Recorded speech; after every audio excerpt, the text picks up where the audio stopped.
Welcome to Up In Smok'd Podcast. I'm here with my guest, Reece Quick. Hello. Thanks for coming, Reece. Thank you for having me. Really appreciate it. I'm really excited to have Reece on here today. He is the most enthusiastic, excited guy I've met yet.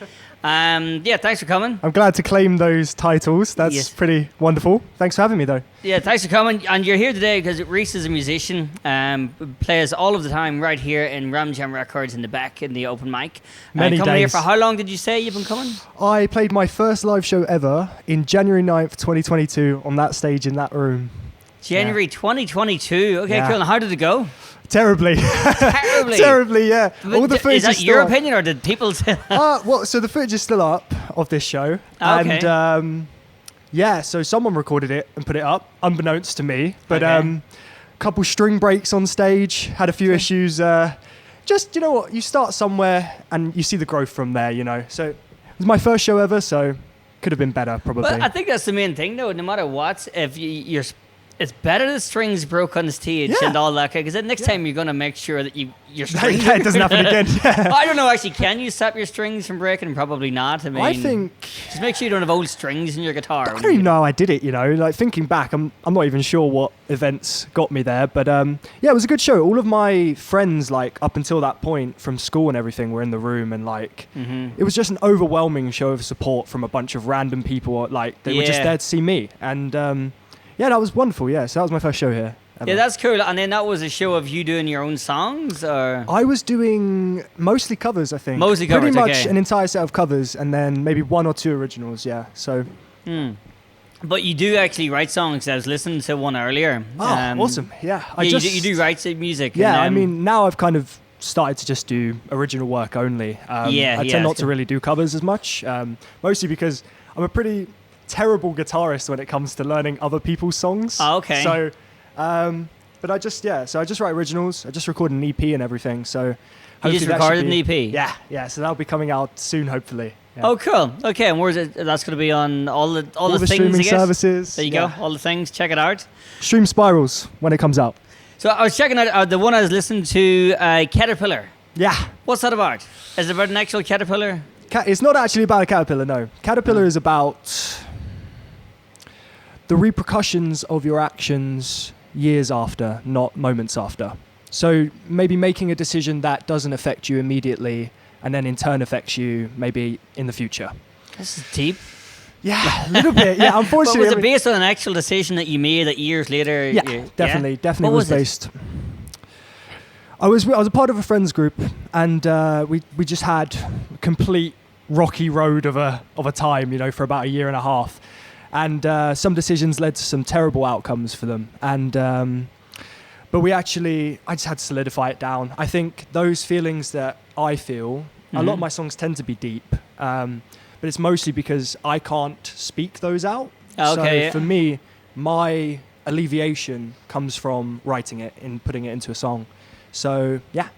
Oh, cool, yeah, because I was listening to it, and then I got these kind of like Damien Rice vibes that kind of stuff. Is that like? Well, that's quite an old song actually. Like I haven't I tend actually not to play that too much anymore. It's been a while, but Glacier was the other one I heard. Glacier. Glaciers is on the EP coming out. Yeah. Oh, that's the one coming out. Yeah, cool. And what's that one about? Glaciers is about that song specifically is the moments and days and weeks that follow a breakup, and the feelings that run through your head during that time.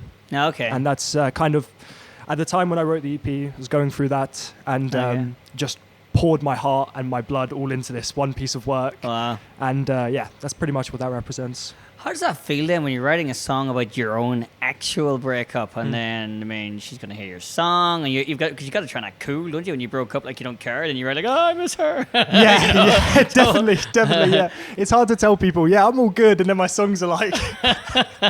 all sad. But it is, you know, it is a process for me of healing, I think. You know, putting those feelings into something beautiful is really like surreal to me that I'm even able to do that. And truly a healing experience to do. Yeah, that's because you write all of it, the melody, the words, everything for the song. Yeah, I tend to just, all at home by myself. Yeah. Cool, awesome. Looking forward to the EP then. Can't wait for it to be out, yeah. Yes, so when it comes to music, and do you ever collab? I have collabed, yeah. I've collabed with some of the artists that are in here, actually. That's on the Jam. So have you released music with the... None released yet, unfortunately. Hopefully in the future. I'm too broke at the moment. Too broke to release. Okay, so I've got some people here. If you had to choose these people, right? Hit me. If you had to choose one of these people to collab with, Richard Ashcroft or Liam Gallagher? I feel like Liam Gallagher would be the move, but he does seem like he can be a bit aggy at times. And I'd be a bit concerned about him knocking me out, to be honest, just for making one wrong decision. It seems like you'd be a bit tense just a little to work bit tense. with, maybe, or definitely. something like that. I feel like I couldn't crack a joke in front of him without him maybe punching me in the face. Yeah. It doesn't seem to have much of a sense of humour, does he? But great frontman. We're all from this country here, and we might share the same sort of bollocksing you can give each other. That friendly hate you can throw towards one another might be. Yeah, no one would mess with you if you had a song out with him. No one would mess. Back up. Maybe no. Whereas, if you had to choose between James Blunt or Ed Sheeran. Do you know what? For me, it's gonna have to be Ed Sheeran, but I'd have to say only because I think he's more like me than James Blunt is. Like I could see me and him doing Lego together.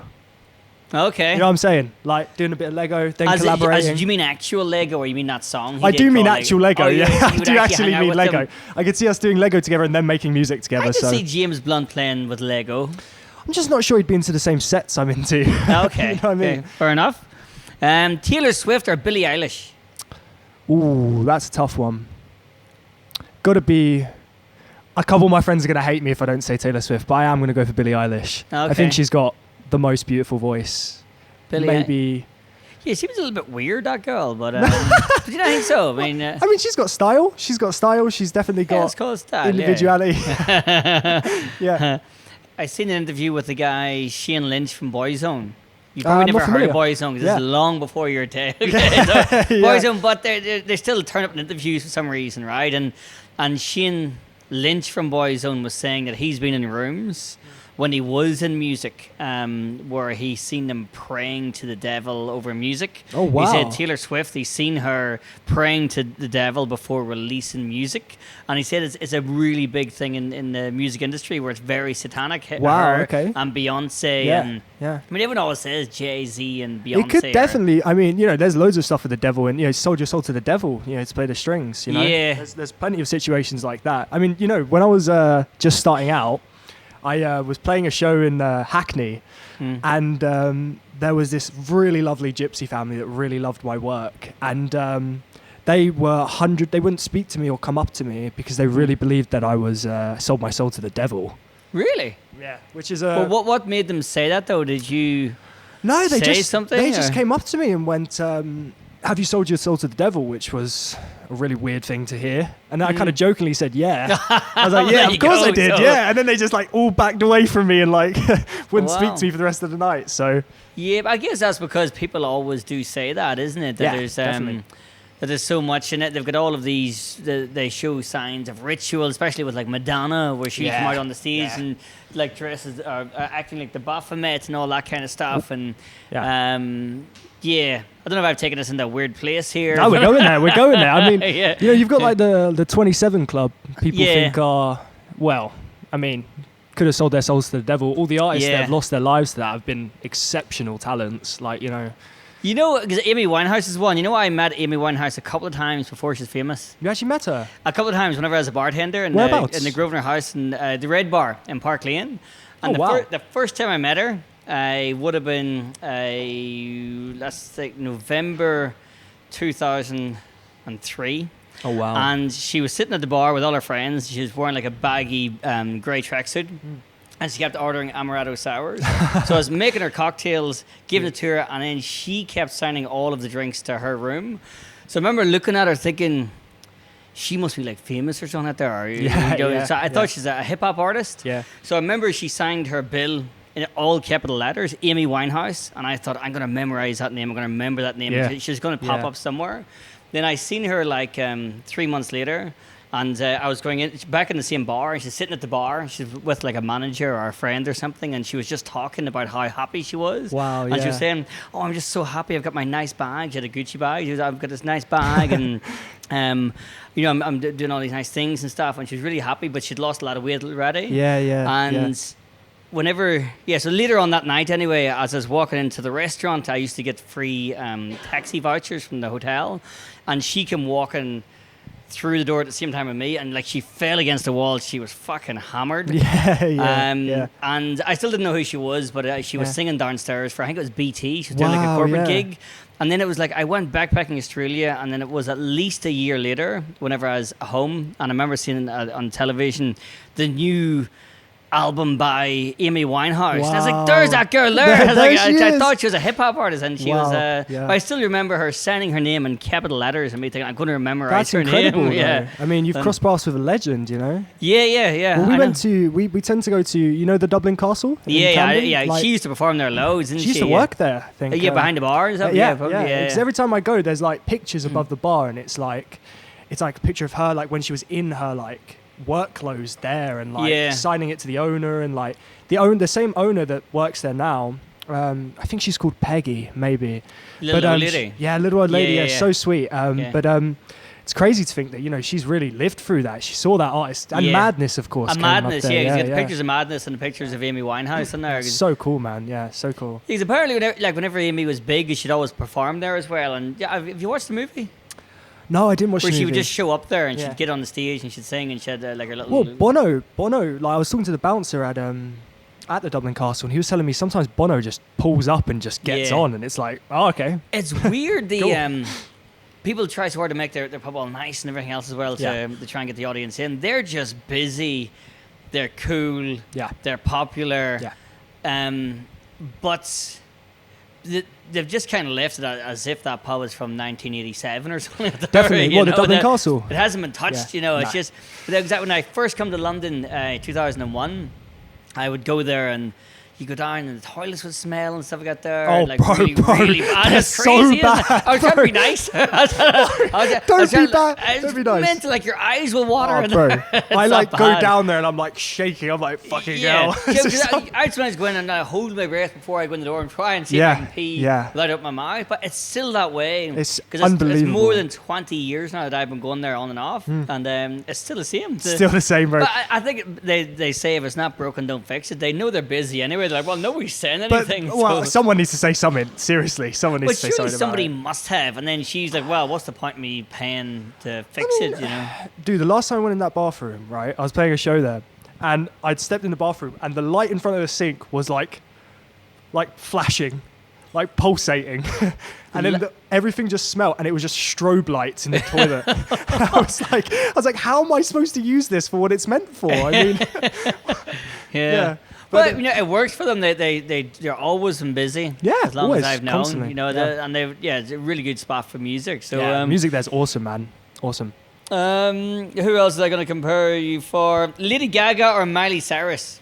Well, we briefly touched on this earlier, and we both went for Miley Cyrus in this question because she doesn't give a damn about anything, really. You know, and I think she started on country, no? I don't know if she started in country. I mean, her dad is, you know, her Billy Ray Cyrus. Billy Ray Cyrus, yeah. He had that huge one song. Yeah, with Lil Nas X. It was "Don't Break My Heart." I can't sing. I'm not gonna try. Don't break my heart. My achy breaky heart. Oh, that one, yeah. Yeah. So that was huge whenever I was young, and like. Yeah, you go to the bars and all your aunties would be line dancing to that song. And they love it. Yeah, he was huge. But I've never heard him do any other song. No, I thought he... But then she did the Hannah Montana and all that kind of stuff. Started off looking really innocent and stuff. And then what happened then? In her mind, she's having all these dark thoughts as this young, innocent-looking girl. But it's the burden of growing up in the industry, I think. Like actually growing up being an actor and being like a child star, I think just screws you up, man. Yeah. She definitely seems messed up. Like whenever she broke up with whatever that guy was, and she wrote, like we spoke about earlier, she just she just copied Bruno Mars' song and just said changed it from a love song to a I can buy my own flowers and all that kind of stuff. And apparently Bruno Mars did message her and say, write your own songs, and she just messaged back and said, fuck off. So she doesn't care, does she? And, no, she doesn't give a damn. But to be fair, she shouldn't. I don't know if she should be speaking to Bruno Mars that way because he's an exceptional talent. I mean, maybe like, I don't know if he's top one in the world at the moment. He really might be. I don't know, but just every tune he does, is going to be awesome. Yeah, definitely. I seen a clip once of him when he's really young, like really young, maybe 10 or something like that, being like an Elvis impersonator. Oh, yeah, I've seen that as well. There? Yeah. So it's always he's it. always had a talent and he's always went for it, Yeah. So, fair play. Look, he's a brilliant singer and I don't know, just something cool about him. Yeah, well, he plays most of the instruments, I think, on some of his tracks. Yeah. If I'm not mistaken. I might be wrong with that, but I thought I read that somewhere that he was doing that. But yeah, pretty cool artist. But then that's, what do you call the guy he did the Mark Ronson? Yeah. He did that tune with as well. Yeah.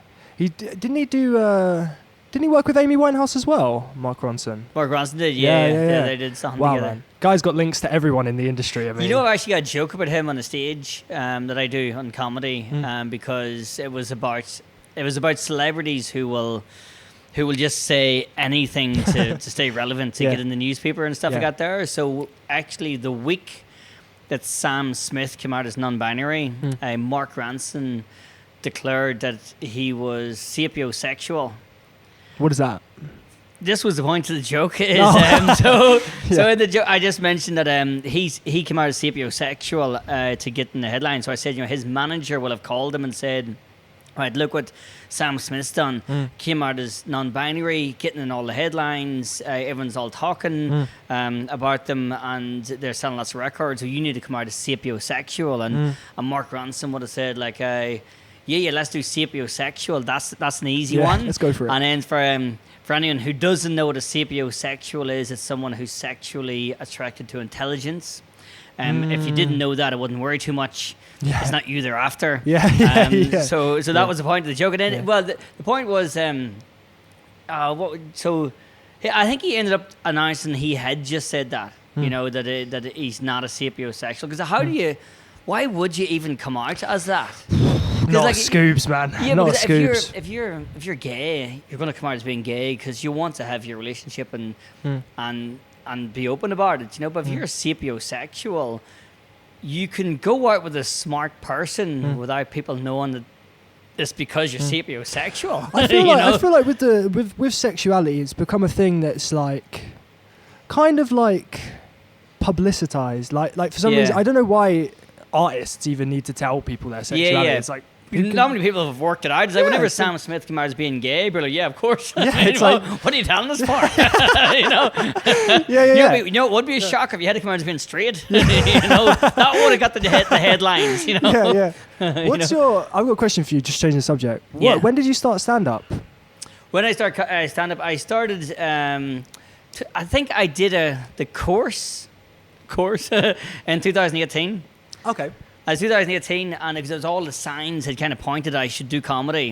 Probably the audience will say otherwise, but the signs told me I should do comedy. Yeah. And I think it's because this pub was kind of busy and running itself without me. And it's the first time, because I'd always in my career with hospitality worked all day every day. Yeah. And then for the first time, I'd like sit down in the evening and watch Netflix. And the novelty was there the first kind of couple of nights I watched it. Then I was like, I don't want to sit at night and watch Netflix. And then I was like, what else could I do? And I just decided to do comedy. Awesome, yeah. And whenever I was 16, I remember I got a job in this chicken factory, as basically an operative. And I said to this guy that I was working with, and I said, I'd love to be a comedian. And he went, no, you're not going to be a comedian. He said, you got to have a real job. Comedians don't get paid. You've got to try and work here long enough to become a supervisor. And I was like, okay, yeah, cool. I guess that sounds like a more realistic dream. Let's do that. And I just kind of did factory work and all my time in Northern Ireland until I moved here at 21. And I got a job as a bartender. How do you know? I don't know if I should say I'm 44. No, you're fine. You're not even half a century yet. That's what you got to think about it like that. That's very positive. You know how I see it is I don't think that 44 is old. I think that we're not on Earth long enough to ever actually get old. The Earth is billions of years old.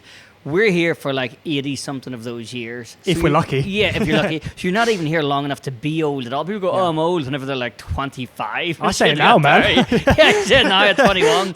But you're not on Earth long enough to ever be old. I mean, your body might be less able than it is when you're 21, but you're you're just like a kid looking around at a sweet shop for your whole time here. I think then people forget that though. Like, I think, there's so many adults that once they get past like a certain age, just forget about like the inner child, that like curiosity about everything and just that love for everything. It just loses. Yeah, and that's the sad things. I don't like. I've booked myself for skydiving, the free falling one for April of this year. Awesome. You've never done it before? No, I've done the tandem where you're attached to somebody, and I tried to do this one the year before last, and then we did the ground school, and then it got cancelled, the actual jump.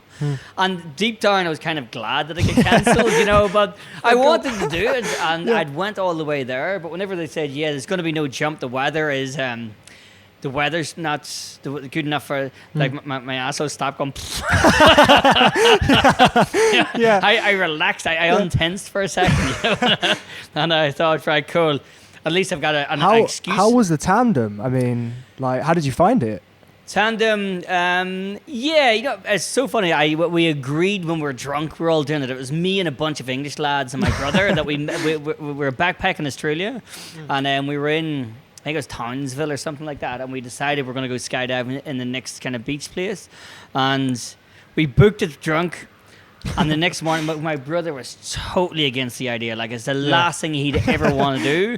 But drunk and brave, he agreed to it. Yeah. I think I'm too stupid to be afraid of it. And next day, we're all going there. My brother was totally, like, he wasn't talking to anybody.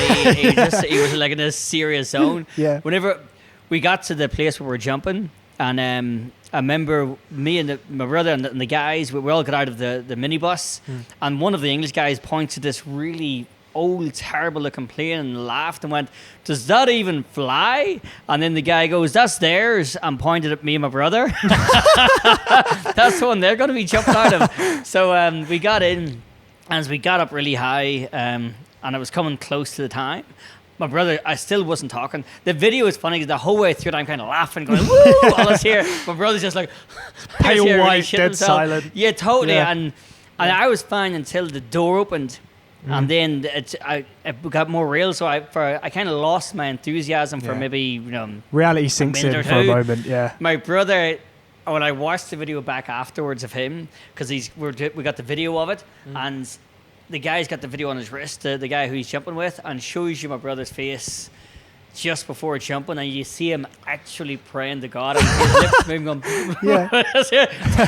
he goes, he jumps out. Yeah. And but with mine, I was pretty much okay, because for one moment I was like, and then the guy says to me, "You ready to jump?" I goes, "Yeah." And he goes, "You ready to jump?" I goes, "Yeah." I was ready for it, But I was fine with it. To be honest, I was okay.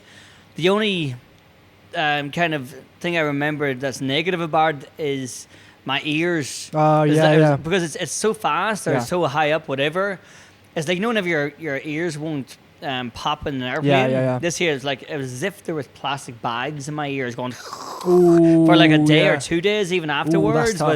But it hasn't put me off doing it. It's one of those things I really want to not just do, but to be doing regularly. I used to watch YouTube videos of the guys in the Red Bull, flying suits and shit they got there. So are you doing the next one by yourself? Yeah. So it's by myself. I'm jumping out, and there's two other guys. They'll jump as well. So they'll say, "Pull the thing." So I said, "So if I mess it up, you can help me." And he goes, "No, I can help you until you pull the thing. Because after there, you're on your own, mate." I'm like, if it doesn't work, you're fucked. You pull it, and he said, if the first one doesn't work, then you have to cut it loose. I can't remember how you cut it loose, and you immediately pull the other one. But you think at this point, there's all this shit coming on your face. Yeah, and you got the wind coming at you. Like, I don't know if I could think in that moment. I to be honest with you, if I pulled the first one, that didn't work, I'd be like, just accept it. I just fall to the earth, completely fainted it now. There's no way I think, okay, so what did he say in training? Yeah, I don't know where the reserve one is on a parachute. I think you've got the main one here. I feel like we did a day of it. I think it was here was the first one. I can't even remember now. We did a whole day of it. See, there you go. It just goes. Have you done scuba diving as well? No. Have you done that? I've done scuba diving, but I get the ear problem real bad as well. Like, literally feels like my head's going to explode. The pressure, isn't it? It's like the opposite. It's like going down instead of going up. But yeah. Yeah. Definitely would recommend that. Did you get your certificate and all that? No. I can never really properly do it. I can never equalize properly. It's really like... So what's that? That's whenever you... That's like, so as you're going down, you'll feel like the pressure build up in your ears. And you have to like hold your nose and blow. To pop your ears, but mine just never works. Every time I go scuba diving, I feel like my head's just going to implode on itself. Which right, is, so I probably would never get a license, unfortunately. But it's so cool, dude. Definitely, you've got to try that. Did you see stuff? Did you? Yeah. I did one in. I've done a couple dives. I did one in Cyprus. Oh, nice. And the water was a little bit muddy, but like, dude, you go under and like, there's this like massive wreck of this like boat from World War II was just like sitting in the water, and it's like when you see a boat that's like that big underwater, just completely taken by like the elements. Yeah, that's crazy, isn't it? Yeah. Such an awesome thing to just view, because like in that moment you're just floating there. So what kind of boat was it? It looked like some sort of like, honestly I can't remember. I was quite young when I went, but I just remember the sight of it like an old pirate ship or something. I wouldn't say pirate ship. I mean, if there was, I'd be going for the gold, man. No, it's probably like maybe just like some sort of transit ship, something of the sort. Like nothing incredible. It's got to look eerie though, isn't it? When it's so down eerie. there, I mean, you don't think, 'cause there's stuff living in that, like from the ocean, which is like terrifying. I think. Yeah. So you were telling me about this ghost. I want to hear more about. Oh yeah, the ghost of the pub. I see. I'm concerned about telling you about the ghost, and the reason is because people's going to think I'm crazy. But you know what? I'm doing it. I'm going to tell you the story. Okay. When I'm going to tell you some backstory as I'm talking, because I want you to know why I think this happened or why the ghost was here. Yeah. So whenever I first opened the pub, we didn't, because this used to be the music venue in here, and then another one outside here, and we weren't using it yet, and there was a lot of people against me taking this pub. A lot of people. What for? Like, so basically, I was in a whiskey show, and I had my name badge. It said Leigh White, Grey Horse, Kingston. And one of the whiskey enthusiast guys behind the counter looks at my badge. He goes, "Oh, you're the guy they're all talking about on Facebook who's going to ruin the Grey Horse." I was, huh? And he goes, "Yeah, they're all talking about you on Facebook." And he showed me, and they're all saying, "Oh, this new guy's coming. He's going to come and start doing nice food and do all these things and ruin our pub." So anyway, I took the pub. I mean, it didn't work as a music-only venue, so this had to happen, which is what I did. But people tried to make a point. So whenever I opened the pub and I was behind the bar, every day, people coming in with a guitar in the back. Where's the music at? And they're like, "There's no music at the moment, mate. We're just, at the moment, it's just a bar and a restaurant, but we've got comedy on a Friday." He goes, "But it is a music venue."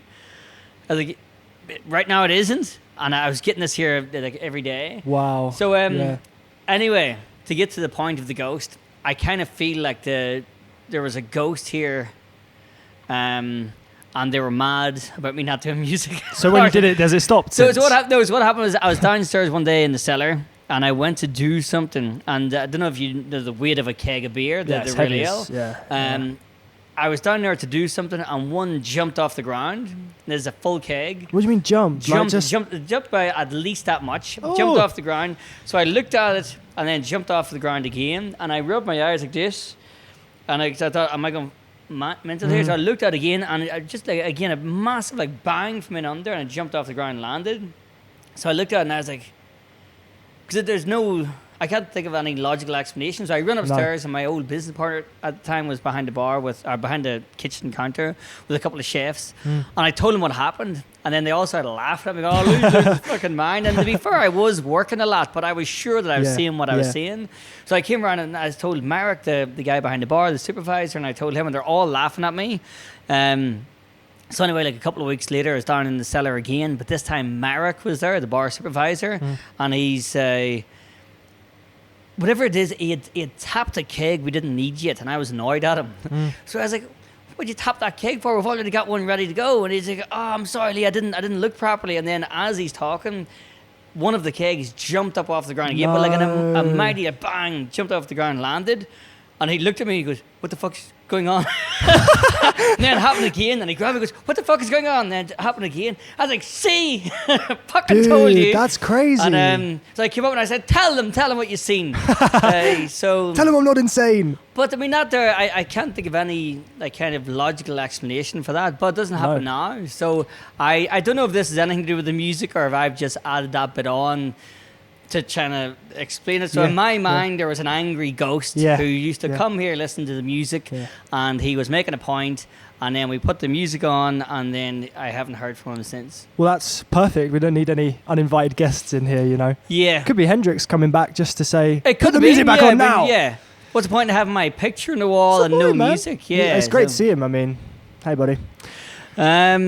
So where was I going with that after? Oh, here. So you said you're following the American politics as well. Yeah, I've been keeping up on it. Yeah. I mean, what a crazy time it is over there, huh? Yeah. I mean, it makes me glad to be over here. It always is a crazy time over there, though, isn't it? Yeah. Because there's never a time when there's an election going where there's one of them you think, well, he should be the guy or she should be the woman or whatever. It's always, do you want the kick in the balls or the kick in the ass? Well, the problem with that country, I think, is there's just so much division during the elections. Like it's like both sides just hate each other. There's no like oh, let me just listen to what you have to say. Yeah, you're with us or you're against us. Yeah, it's like that, isn't it? Yeah. And that division that creates, I think, is so problematic. Like but with the outcome of it, I mean, fucking hell, we're going down a path now, aren't we? You know. So how do you think it would have been better if Kamala had to get in? It's impossible to say, really, isn't it? You know, they're kind of both the same evils, but this guy that we currently got has been pretty bad so far. I mean, I think they were both evils. Yeah, I'm a lot more curious about the kind of stuff he's going to do. Like a lot more curious, and he just unclassified or declassified, whatever the word is. The JFK files. The JFK files, so interesting. And then, so there's that. I keep googling it to see what did they find out. Nothing's out yet. I'm actually gonna read through the file. I think when it gets released, because it's 14 days, isn't it, before it goes? Like I think it was like 2 weeks, maybe a week ago. So hopefully, so it should be nearly time to go. Because I think that's what I read. Is that's 14 days before it's public. So that's how long. That's how long they've got to assassinate him and then change the plan. Yeah. You know? That's what I said when I read that. I was like, "You're just opening a window for assassination because there's stuff's going to come out here." You know, people are not going to like him doing that, but it kind of makes like declassify is like how much you're going to alter that before you declassify it. Do you know what I mean? Yeah. Like, you can hide so many truths in that. Yes, someone's in there now with one of those. You change a word. It wasn't Tony, it was Dave. Someone's got a Tipex on the piece of paper, just going. So is that those kind of things he done? Probably the controversial one is there are two genders. I think maybe he's gone a bit too far with being too strict or whatever. He's regressed it really. Like feels like we were going like the recent paths have been progressing towards like a more accepting, diverse sort of society, but he seems to be regressing that back, even with because he's passing I think he withdrew out the Paris climate change stuff. I think he's out of that now and dropped out of the World Health Organization. And I kind of agree with that one. I don't know much about it, to be honest with you. I think that I don't know actually, but they seem pretty corrupt. So to what capacity? I don't know. Well, just everything to do with the COVID, for example, where they forced upon these opinions. I think everything that happened during COVID time, where it wasn't a choice. They bullied you into getting the injections. Definitely was conformity. I was totally against it, but I had to get it because I wanted to go to on holiday. Just wanted to live, I wanted to have a life, and so they were totally bullying people into it, and with stuff they haven't proven to. So I'm going to sound like one of those anti-vaxxers. I guess I kind of am. Yeah. You're an anti-vaxxer. To that extent, where just on this particular case, I didn't agree with it. Especially as the argument kept changing. Like, if you do this here, you'll keep everyone safe. If you do this here, you won't stop the spread, but it'll have less effect on you. If you get this injection, it won't have less effect on you, but it'd be just nice if you do it. And while they're making $50 billion in profits, billions of people being sick, which is crazy. Yeah. I mean, that was a crazy time in the world, though. Wasn't it? That whole I mean, it's still affecting everything now, but those like 2 years definitely shifted everything on its head. Yeah. I think, Oh, definitely. you know? Like, yeah. I mean, I didn't have to do my GCSEs because of it. Oh, wow. Yeah. So I managed to get out of that, and thank the heavens, I definitely would have. But what happened then? I mean, did you just not do them then? Dude, so lockdown started coming in January, if you remember. Of 2020, like well, that March, was, but so the COVID started around with January, but they locked us down in March. Yeah. So January, I just done my mocks for GCSEs. Right. So I was in year 11, and then I was like, oh great, so you know, how are we going to do this? Might be doing this at home, and then March just went, you're not doing it at all, and I was like, great, man, like, so I was like, this is great, like get back to playing video games and making music. But yeah, like luckily, like just skipped my whole year 11 really. Like, I didn't really get that last year of school, the prom. But you didn't do it then? No, none of it. Yeah, you just said the hell was I'm doing music, so I don't care. From March there was no more school for me at all. Like, and then went to college, did music at college, and then life was just better after that. Far better, yeah. Well, that's good. So they didn't make you, did they not judge you upon that then? You didn't have to have the GCSEs to go to the next one? Well, we all got our GCSEs, but they were all predicted. So like, it just took whatever you did in your mocks and then just guessed what you would have got for your GCSEs. Oh, I was thinking like, you know, the teacher gives you all Fs. You're like, what the fuck? Well, some people you just look like a guy who would get Fs. Yeah, I don't know about you. So it is based on mocks, which is fair enough. But honestly, like some people got really done dirty on the predicted, you know, like some people were doing maths and English in college still, and I was like, thank God I don't have to do that, because that would have ruined everything. It's gotta suck as well if you didn't really try in your mocks, because you're thinking I'll try hard when the time comes, and then they take that from you, and then you're done. Not that it really matters, because in all my life my GCSEs were all A's, but they weren't actually. I just wrote that on CVs, because nobody's ever going to call up the school and say, right, this Leigh White guy, he reckons he got an A in maths. Is it true? No one's ever going to ask. You know, so yeah, I mean, that was like the biggest thing of adulthood, is realizing no one gives a damn about any of that. Like, as soon as you're out, just nobody cares. Nobody cares. The only thing people ever care about was CVs. Because I go through loads of CVs, not so much these days, but whenever I was doing more of the kind of recruitment side of the pubs, I just look at what was your last job. Yeah. What's the most immediate piece of information that I need? You know, I don't care what the GCSEs you did. Cause why do I care if you got an 8 in graphics? I know, like, if you can do technical drawing, it's not going to help you here. You know, so so COVID for me was a very weird time, because I wasn't sure. Again, it's always ups and downs. You know, was I going to lose the pubs? Or the pub? Yeah, businesses were tough because during with that this time. year, it actually ended up my best time, because the pub we were busy because everyone else is closed, and then we opened another pub during lockdown. Which one? The Britannia. Oh yeah, I played a show there. Oh, you played there? Oh, we did music. Yeah, maybe like a year ago. Oh, okay, I did a show there. Yeah. To no one, but it was wonderful. Well, there you go. At least wonderful. Yeah, good times. No, yeah, so we got that, because that's the first pub I ever ran as a manager in 2006. People there are nice. Like the bar staff and the staff are wonderful.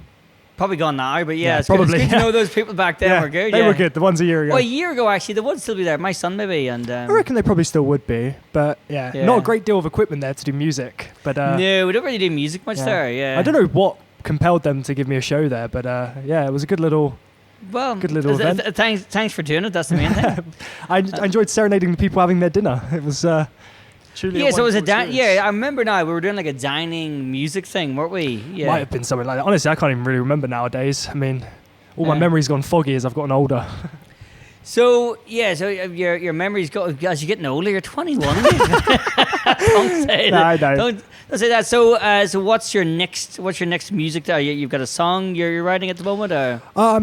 So I just finished the last project, which is called Spirals. That's like a 4-song EP. I'm constantly writing, so like all the time, every moment of every day, my mind's just going a million miles per hour. So I'm just writing the next project that I'm working on, and we're just pumping out songs until I find ones that I'm like, this is really cool and I really want to show people this. And what kind of stuff are you writing about at the moment? I think a lot of my work tends to cover, for me, like, I'm quite a bubbly person, like, and I quite like to take other people's weights rather than project my own onto them. So I tend to write a lot about my dark places, like, because I find it very hard to speak to people about that. So all of my like sadness that I feel just goes straight into my work. And then, so it's usually just stuff related to like themes of sort of, you know, depression, sadness, addiction, any of the sorts, you know, all of it. You should write a song about the podcast. I will, if you'd like me to. I don't know how that would go, but, you know, yeah, I don't know. I'll let you be the creative guy there. You can commission me to do it. What's that? You can commission me to do it. Yes, then we'll stick it in as a jingle. Sounds like a good idea. Yeah, I'm on board with that. So what would you credit music success with? So would you put it down to raw talent or raw work ethic? I think probably a mixture of both. Oh, yeah. I think you can't do one without having the other. Because if you have the raw talent, it's great. But if you're just sitting at home doing nothing with it, no one's going to hear you, you know? So you kind of need that relentless work ethic of being like, I need to go and play it out and show people my work. And then you also have to have that talent of just sitting at home and being like, I have to write, I have to make. Yeah. And then I think those two as a force drives you towards it. But I don't know, I think success is a very like... I don't know. It can. The meaning of that can change. I think depending on who you are. Yeah. So here's what I'm thinking, because it's obviously different writing songs to writing comedy. Because the comedy, 90% of my jokes, I would say, come if I'm in the shower. Yeah. If I'm doing or if I'm washing dishes, there's something where you're not really you're just kind of zoned out. But what's your process like? Like, how do you go from writing like? That's what I was going to say. I think it'd be different because. Actually, is it much different? Because I need the basis of an idea. So I would, in the shower, I'd be like, oh, that thing happened, blah, blah, or what if that happened? And then I've got it, if I don't put it somewhere, I have to try my hands, put it in my phone, my notes. Yeah. And then if I get a chance, I'll sit and explore the idea. Sounds about right, to be honest. But it's the same. Similar. So you think, so could you sit, get an empty notepad and go, right, roses are red. No way. No, for me, it's the same as you. Like, I'll be doing something, and like I've upset a few people with this mindset. But like, even if I'm talking to someone, like I've been in conversations where something will pop up here, and I'm like, no, you need to wait for a minute. Right. Yeah. If I don't write this down, it's gone. It's gone. Yeah. And then like you said, like I kind of view it as like seeds. Like the way I always used to describe it is like that's like a seed, and then when I choose to water it, it just grows up into a song. Yeah. But yeah, definitely. Seems pretty similar, but I'm more interested with you, how you get to being, like, do you sit down and write and go, all right, so here's the subject I'm writing about. How do I get to the punchline? Or like, how does that journey It actually varies a lot. See the one I was talking to you there about the sapiosexual thing. Yeah. I read that on a news story on my phone on the way to a gig. And in Shoreditch, and I had done my first like proper bomb the night before here, where I did really badly. How was that? My first kind of 10 gigs went really good, and I got a little bit where I thought I was good or something, and whenever I bombed or they didn't laugh at my first joke, I just didn't even know how to react. I just forgot what I was even talking about. Instead of giving up. It was like, that's what I thought after. I was like, what am I doing trying to do comedy? There's no point. So I went straight into another gig the next day in Shoreditch, and I just had kind of rehearsed all day long, like repeated, and I thought tomorrow I'm not going to forget my lines, I forget the jokes. And then I'd read this story on the way on the bus about Sam Smith coming, Mark Ronson coming out of sapiosexual, and I rehearsed the jokes, got there, and then I had over-rehearsred, and because I talked fast anyway, nobody laughed at anything. That is tough. None of it. Yeah. And because some of them weren't even looking at me. They're like looking over here. And stuff like that. And I thought I've got absolutely nothing to lose. So I just threw out that idea of the Sam Smith thing, the Sam Smith and Mark Ronson. And not only did I get a big laugh, but there are people at the bar, they applauded the joke. Yeah. And I thought I didn't even get a chance I didn't say it out loud before. I just had said the idea. So that punchline was a natural one. But what does happen and that's why I think it's different every time, because sometimes you'll think of a joke, and you know there's a joke in it, but you can't get the punchline bit where they know here's where I laugh, or they'll be like, oh yeah, good point. That's not what you're looking for. You know, so it's always different, and then quite often there's stuff I've written. And I think it's funny. As I'm writing it, I'm pissing myself laughing.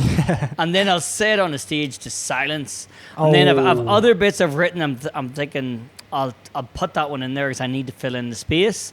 But it's not that funny. Then I I say it, and even on the way to the punchline, people are laughing, and then they laugh hysterically at the punchline, and I'm thinking, it's not even funny. What the fuck is all laughing at? It's not funny. Yeah. So it's weird. I don't know if it's the same in music where you write a song and then maybe the one that you thought people were going to love, they didn't, but the one you thought was a throwaway song almost, they love that one. Well, what's great is there's bombing with music is not nearly as bad as bombing in comedy. I think I don't know if I could handle that experience you've had. Yeah.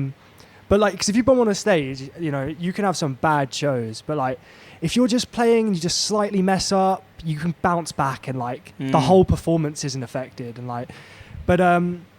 Wait, what was your question? Sorry, my mind just zoomed off a million. What was the question? Yeah, so if you get that with some songs that you write, would you get a song that you thought was great but they didn't? Yes, I guess it's hard to tell though. I guess, but more so in the other way is, have you written songs that you didn't think were going to be that great and people were like, wow, that's amazing? Definitely. I mean, I don't really know what type of genre I make, but it's very much. That was my question actually. I was thinking about your music. What is the genre? I suppose it's I like a genre called math rock. What is it called? It's called math rock. Like maths, 2 and 2. Yeah. 2 and 2 is 4. Maths rock is a thing. Yeah, it's definitely. Really? What it is from home. Where most conventional music is in standard time signature, as in beats of 4. Mm-hmm. Math rock just explores timing and as anything. So you have some beats that are in 7, some that are in 6, some that are in 12 or 13. But I'd say mine's some sort of progressive math folk. I can't believe there's a math, because I love maths. Yeah, me too. I can't believe there's a music with maths. I'll have to check it out. So you reckon is math rock is your genre? Okay. Well, I'd say I'm probably math folk.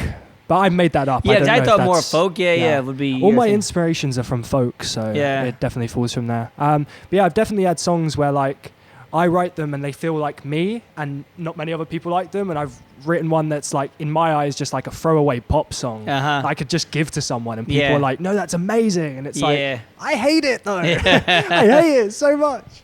Yeah. Yeah, it's weird. So it is similar. So it's weird, and that's why I guess it's so important to, with both comedy and music, is just put it out anyway. Definitely. Because you don't know what it is that's going to work. I think our industries are becoming more and more intrinsically linked as time goes on. I think with podcasting as well, comedy and music are being fused together more than ever before, which I think is really cool. I'm really here for it. Yeah. Yeah, I guess podcasting. Everyone's got a podcast now, aren't they? Yeah, definitely comedians as well. A lot of comedians do, I think. Thing is, whenever I watch the other comedian podcasts, they're actually good comedians and they're funny. I don't have any actual jokes. Well, I've got some, but it's it's not stuff you can. Because when you watch those shows, it's not quite podcasting, but Mock the Week and all this kind of stuff. Yeah, they're just talking. They're throwing out comedy gold as they talk. I'm thinking, if I were with that joke, I'd be saying that joke for the next 10 years. And every gig, you'd be sick of hearing it. I think you just got to be yourself, especially if you're a host. People are there to watch you. Not your jokes. People grow more attached to the person, I think, more than if you're a comedian. They grow more attached to you as you, which is cool. Cool. Well, there you go. Well, hopefully people are. Yeah. I can see how they could grow on you, because you got that kind of nice, easy going, chilled out. Try to be stoner kind of. You got it bang on the head there. Well, I was going to say, am I allowed to say that? I don't know. Are we allowed to say that? We can edit that. We can. I feel like you could release it. I don't know. Stoner kind of chilled vibes. What am I, like a skateboard? Did you do skateboarding? I used to. Every major injury I've ever had has been on a skateboard. Okay, you do skateboarding. Yeah. I used to. I've retired it now. How long ago did you retire? I had quite a bad injury maybe a year and a half ago. How bad? I was doing a manual. Do you know what that is? Basically like a wheelie on a skateboard. Right, okay. And I'd slipped off the back and I fractured all my ribs, my shoulder, and I had a seizure, bro. Shit! Yeah, it was bad. I cracked my head on the concrete. And literally at the car park, the Sainsbury's car park over there, literally on there. Wow. Yeah, so and then after that I was like, do you know what? You can break my wrists and my everything like that, but as soon as it starts messing with my head, I've got to prioritize that for my actual career. So, well, I guess you don't want to wear a helmet because then you look like a nerd. Now I would definitely wear a helmet. I'd rather be a nerd than be brain dead, or have a seizure. Yeah, definitely, yeah, I think. Because I was tempted to take up skateboarding. I didn't know what I would look like because I was living next to one of those skate parks. I think you look cool, man. Yeah, but I thought, I'm 44. What would I look like? Because I started doing a stash. I started doing snowboarding like the last year. Cool. I'd never done it before. How's that? Well, I got my level 5. I was all pleased with myself. I got my badge. I shouldn't have passed it, but I was doing well up until level 4. Didn't do it for like nearly a year. Got my level 5. I kept falling on my ass, and the guy comes and hands me a certificate. Yeah, you're level 5 now. Well done, man. But yeah, on one of them, I can't remember what level it was on, level 2 or something. I fell so hard on the bit just above my ass that it took like a 2-week delay, and then suddenly I was just walking like stiff, like a shit myself, you know. And I thought, can I be doing this here? And then I took myself and my girlfriend to to Chamonix in France to do some snowboarding. I thought all I need is one whole day of snowboarding. I'll be good at it. 6 days later, it's still terrible. Still falling on my ass. It's harder than it seems, I think. You know? Yeah, it is. I don't know if I'm just not good. I'm sure you're fine. I got little bits. Like on the last day, I did quite a good run without falling at all. But it's annoying for her. Should you be falling on your ass as a level 5 certificate snowboarder? You wouldn't think so. No, I wouldn't think so either. Someone's got a lot to answer for giving me that certificate, making me think that I'm good. Someone's in trouble. Someone's getting fired. Well, actually, to be fair, I did that before I got to level 5. I was only level 4 when I did that. But I think I'm worse now than I was then. Well, I mean, are you still doing it? No, so I keep meaning to, but it's an awful long drive to go. It's far away too. You can't do it. It's here. fake snow, but it's real snow. It's just that it's homemade real snow. Is it still snow in a Hemel Hempstead? No, I'm not sure. I've been dying to go there. It's like 2 hours away. So was it indoor? I thought I'd do it every week, and then I can't bothered going the whole way there. Was it indoor or outdoor? It's indoor. Oh, cool. It's indoor, but it's exactly. Whenever as a kid, I did like the skiing lessons briefly. I got my one snowflake. I got my one snowflake badge. But it was on like a net of some kind. Okay, cool. Whereas this one was on actual snow. Did you feel like it was as good as it would have been on actual snow? No, and this is why. This is why I think that the fake snow I'm on now is still real snow. It's the same. Whereas the net isn't. Doesn't work, yeah. No, you can still do it. But when I was a kid, I think I was like 9, so we were only allowed to do the plough really slowly. There's no like skids or anything. It's not as fun, you know. You need to just barrel down the hill. Yeah, exactly. As fast as you can go. Is how you learn. But yeah, some of the times I fell so hard that I'd lie there for a while thinking, shit, I hope I'm not like paralyzed or something. That's what happened to... what do you call the famous... No, he is not snowboarding, skiing, the Schumacher. Not heard of him. Not you never heard of Schumacher? No, not familiar. He's not heard of Schumacher. Should I? We're old.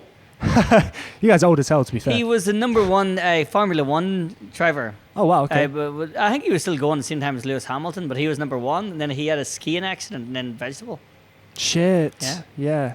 So damn. Easily done, you know. Yeah, so they haven't heard from him. He's still alive. His family won't let him talk anymore. No, they didn't let anyone know what was happening in his life. But I think he lives in the mountains somewhere in some big mansion. Wow. And just sits like this. Honestly, if I'm like that, I'd rather people just tap me out, to be honest. Yeah, exactly. At that point. But I guess for him, he was so used to driving at like 200 miles an hour or whatever speed those guys drive. So he would have been flying through those things. You hit a tree at that speed with no vehicle around you. Done, bro.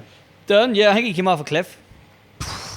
What do you think happens in your mind during those moments? Like when when you actually are that close to like hitting something at that speed and you're like, I'm about to hit that. Like, what do you think your last thoughts are like going up here? Well, I guess that's too fast to know because I was thinking about my skydiving and I was like, whenever I do this one in April, and I was thinking if you pulled the first chute and it didn't work and you pulled the second chute and it didn't work, you've got, I don't know, maybe 30 seconds just to think about life. Just to reflect on everything before you die. Start thinking, should I have done that better? People do survive those, though. I mean, there was if you have, that story about that woman who fell onto an ant pile and she got stung by like all these ants at the same time and it restarted her heart. I don't know how true that is, but...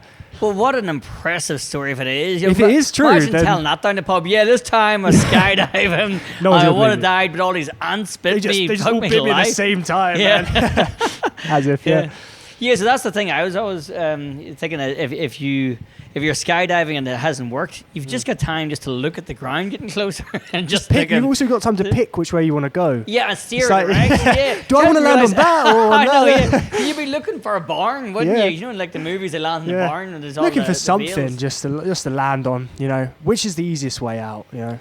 But then if you could land in water, let's say there was an ocean, you land in the ocean, all you do is go down really, really far, uncomfortably not able to breathe, get close to the top, shark bites you in half, then you're thinking, I wish I just landed in that big stone of and been dead sooner and easier. Would have been way better, man. As he's eating and they're all eating the bits of your body. And you're like, you know? no! Okay, cool. So I think we've got to wrap up in a second. We'll wrap up, yeah. So... anything we'd like to talk about your music? You've got a music handle you need people to follow to check out your next song. Look at? This one. You're looking at this one. That one. Follow Reece Quick on Instagram. Spiral's EP coming out in the next couple months. And that's it. Come to Ram Jam. Come to Ram Jam. Thanks for watching Up In Smok'd Podcast. I've been with Reece Quick. It's been amazing. Yep. We're now going to go to the kitchen and cook the burger for Burger of the Month. Check it out on the other channel, Smok'd BBQ.